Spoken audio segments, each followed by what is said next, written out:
Welcome back to this channel. आज आपण engineering admission process समजावून घेणार आहोत. इंजिनिअरिंग ॲडमिशनसाठी फर्स्ट जी मेजर स्टेप आहे किंवा क्रायटेरिया जो आहे तो म्हणजे इलिजिबिलिटी. म्हणजे इंजिनिअरिंग ॲडमिशनसाठी तुमचं एक तर सी ई टीचा नॉन झिरो स्कोअर असायला पाहिजे किंवा पॉझिटिव्ह स्कोअर असायला पाहिजे.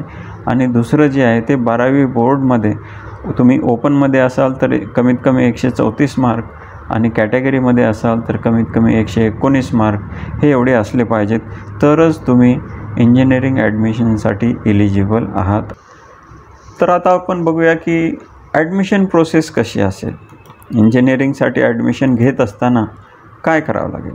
तर याच्यामध्ये 2 पर्याय आहेत किंवा 2 मेथड्स आहेत ज्याच्यामधून तुम्हाला इंजिनिअरिंग कॉलेजमध्ये ॲडमिशन हे मिळू शकतं.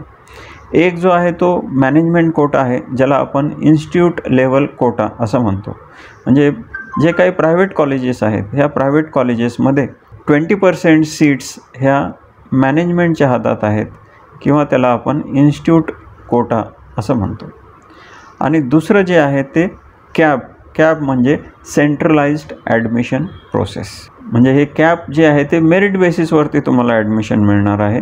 आणि इन्स्टिट्यूट लेवल कोटा म्हणजे हा मॅनेजमेंट कोटा आहे, तो त्या कॉलेजच्या लेवलवरती फिलअप केला जातो. मग यामध्ये बरेचसे म्हणजे 99% किंवा 100% कॉलेजेस जे आहेत ते डोनेशन्स घेऊन हे इन्स्टिट्यूट लेवल कोटा जो आहे तो फिलअप केला जातो.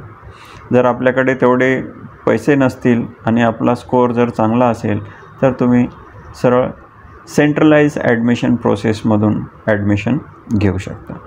मग तुम्ही इन्स्टिट्यूट लेवल कोटामधून घ्या अथवा सेंट्रलाइज कॅपमधनं घ्या, तुम्हाला रजिस्ट्रेशन करणं हे मस्ट आहे. जे काही डी टीची ॲडमिशन प्रोसेस आहे, इंजिनिअरिंगची जे काही ॲडमिशन प्रोसेस आहे, ह्या ॲडमिशन प्रोसेसमध्ये तुम्हाला रजिस्ट्रेशन करणं हे मस्ट आहे. मग तुम्ही इन्स्टिट्यूट लेवल कोट्यामधनं जा किंवा सेंट्रलाइज प्रोसेसमधनं ॲडमिशन करा. ओके. तर आता हे कॅपची जी प्रोसेस आहे, सेंट्रलाइज ॲडमिशन प्रोसेस आहे, ज्याला आपण कॅप म्हणणार आहोत. तर कॅपमध्ये परत 2 वेगवेगळे पर्याय आपल्यासाठी आहेत. एक आहे महाराष्ट्र स्टेट कोटा, ज्याच्यामध्ये सी ई टी थ्रू आपल्याला ॲडमिशन जे आहे ते मिळणार आहे. आणि दुसरा जो आहे तो ऑल इंडिया कोटा आहे, म्हणजेच जेईच्या मार्क्सवरनं आपल्याला इथं ॲडमिशन मिळणार आहेत. तर प्रत्येक प्रायव्हेट कॉलेजेसमध्ये 15% सीट्स ह्या ऑल इंडिया कॅन्डिडेटसाठी किंवा जेईच्या कॅन्डिडेटसाठी रिझर्वड आहेत. नेक्स्ट जे काही आहे ते फीस कन्सेशनबद्दल आपण बघणार आहोत. तर आपल्याला फीस कन्सेशन जे आहे, जे काही महाराष्ट्रातील कॅन्डिडेट आहेत, म्हणजे ज्यांची 10वी 12वी जी आहे ते महाराष्ट्रातनं झालेली आहे आणि ज्यांच्याकडे महाराष्ट्राचं डोमेसाईल सर्टिफिकेट आहे, अशा विद्यार्थ्यांनाच स्कॉलरशिप किंवा फीमध्ये कन्सेशन हे मिळणार आहे.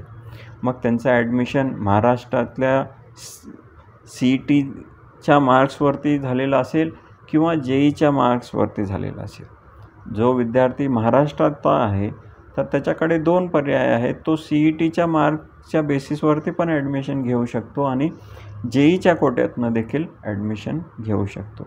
तर ज्यावेळेस आपण रजिस्ट्रेशन करणार आहात तर त्यावेळेस आपल्याला तुम्ही जर जेई दिलेले असेल तर जेईला पण आपल्याला टिक करायचं आहे आणि जेईचे मार्क्स पण त्याच्यामध्ये भरायचे आहेत. म्हणजे तुमचं जे काही सॉफ्टवेअर आहे ते सॉफ्टवेअर तुम्हाला जेईच्या मार्क्सच्या वरती जर तुम्हाला ॲडमिशन मिळत असेल तर जेईच्या कोट्यातनं तो ॲडमिशन देईल, नसेल तर सी ई टीच्या कोट्यातनं तुम्हाला ॲडमिशन मिळून जाईल. पण तुम्हाला कुठल्याही कोट्यातनं जर तुम्ही ॲडमिशन घेत असाल तर तुम्हाला फीसमध्ये कन्सेशन हे मिळणारच आहे. तुम्ही फक्त इन्स्टिट्यूट कोट्यामधनं ॲडमिशन घेत असाल तर तुम्हाला कशाही पद्धतीचं फी कन्सेशन हे मिळणार नाही.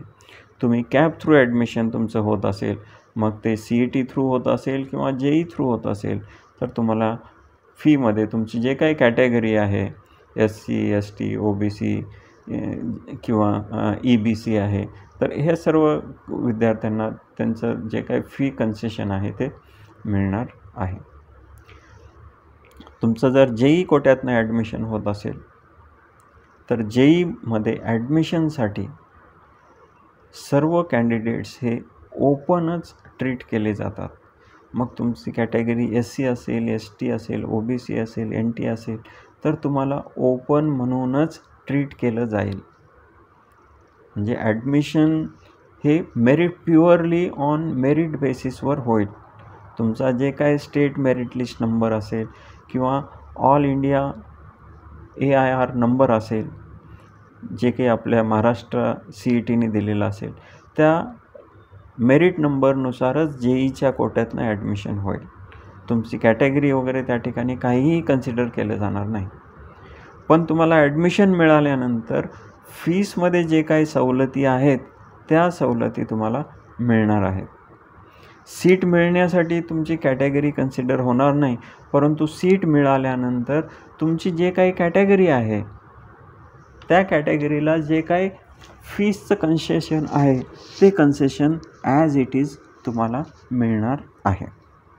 फक्त जे विद्यार्थी महाराष्ट्राच्या बाहेरील आहेत, म्हणजे ज्यांच्याकडे महाराष्ट्राचं डोमेसाईल नाही आहे किंवा ज्यांची HSC म्हणजे 12th स्टँडर्ड ही महाराष्ट्रातून झाली नाही, अशा विद्यार्थ्यांना फीमध्ये कसंही कन्सेशन मिळणार नाही.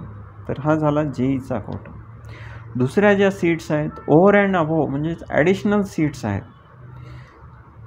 म्हणजे 10% सीट्स ह्या EWS इकॉनॉमिकली वीकर सेक्शन ह्यांच्यासाठी आहेत. म्हणजे जर एखाद्या कॉलेजमध्ये एखाद्या ब्रँचसाठी 60 सीट्स असतील तर त्याच्या 10% म्हणजे 6 सीट्स ह्या ॲडिशनल त्या कॉलेजमध्ये दिल्या गेलेल्या आहेत EWS कॅटेगरीसाठी.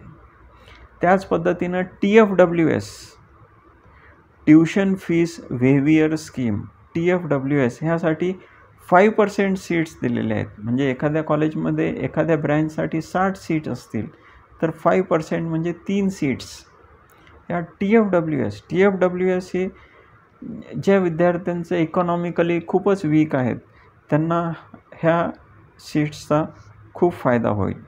परंतु हे TFWS सीट्ससाठी मेरिट जे आहे ते खूप हाय जातं. कारण ह्यामध्ये एखाद्या कॉलेजमध्ये जर 1 लाख रुपये फीस असेल तर आणि तुमचं TFWS थ्रू जर मिळत असतील सीट तर तुमचे फीस जी आहे ते अराऊंड 20,000 किंवा 15,000 एवढीच फीस तुम्हाला भरावी लागेल.